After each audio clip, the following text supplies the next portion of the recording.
Despite the earlier disadvantages of monopolists that we mentioned, it can actually have some advantages and its existence can sometimes be justified.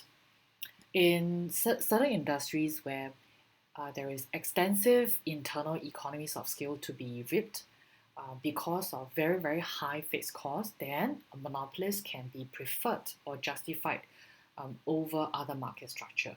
Okay, so the high fixed cost would make sure that uh, there will be extensive internal economies of scale. So if one firm serves a market, it will be able to expand and scale up and take advantage of internal economies of scale to drastically reduce its cost of production if it can serve the whole market as the only firm, right? In comparison to many, many small firms serving the market, each of them would be serving or producing a fraction of the total demand, then the small firms will face a much higher cost of production than the monopolist because each of them is very small and constrained by the size to expand. They cannot expand and therefore they cannot reap the internal economies of scale and therefore the cost of production will remain very high. So this cost savings from the monopolist serving the entire market will result in a lower price because they can produce it at a cheaper cost. They will be able to charge a lower price due to the internal economies of scale. And as a result, you would rather have this monopolist to serve the whole market than a case of many other small firms, right? So the case of monopoly can be justified in such scenario. Okay, so let's illustrate with a diagram how this can be uh, true. So we earlier established that this upward sloping MC curve would also be the market supply curve of a PC industry, right? So we know that the PC industry would have an output of PPC, or sorry, a price of PPC and an output of QPC, and the MC curve will reflect the collective marginal cost of producing the various output levels of this good, right? So that would be the collective marginal cost. However, if instead of many small firms serving the entire market, you put all that demand to one singular firm, one single firm, and allow this firm to serve the whole market, then it will be able to expand and take advantage of the internal economies of scale that comes with expansion, and therefore is able to reduce its cost of production due to this IEOS. And therefore, you will have a much lower marginal cost curve for this monopoly, right? MCM.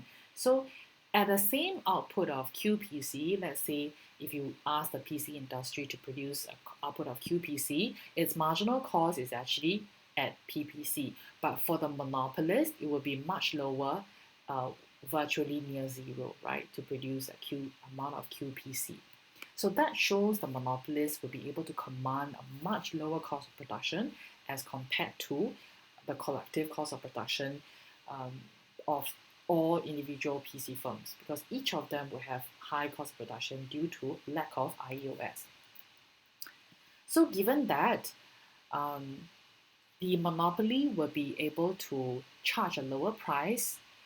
It will produce a profit maximizing output QM, MC equals to MR, and it will charge a price of PM. This we already know. So even though the extent of price reduction in comparison to a PC industry of the monopolist is not as much as the cost savings, right? The gap between the MC curves is actually quite large in comparison to the gap between the two prices. Well, that's because the monopolist has not entirely transferred the cost savings to the consumers. It has transferred some cost savings though, okay, because ultimately it is a profit maximizing firm and its primary objective is to maximize its own profit. That's why it will still charge a price of PM despite the very, very low cost of production achieved out of internal economies of scale. But regardless of that, the monopolist is still able to charge a lower price as compared to an MC firm, a PC industry, right? That is because of the extensive cost savings from internal economies of scale, okay, from internal economies of scale. And therefore, as a result of this lower price and greater output from a natural monopoly or monopolist, um, the existence of the monopolist will be in society's interest, okay, because the price will be lower and output will be higher. And this is the only exception whereby monopolies are preferred over PC industry. Okay, and the assumption for this to happen is extremely high fixed costs that will allow the monopolist to reap internal economies of scale.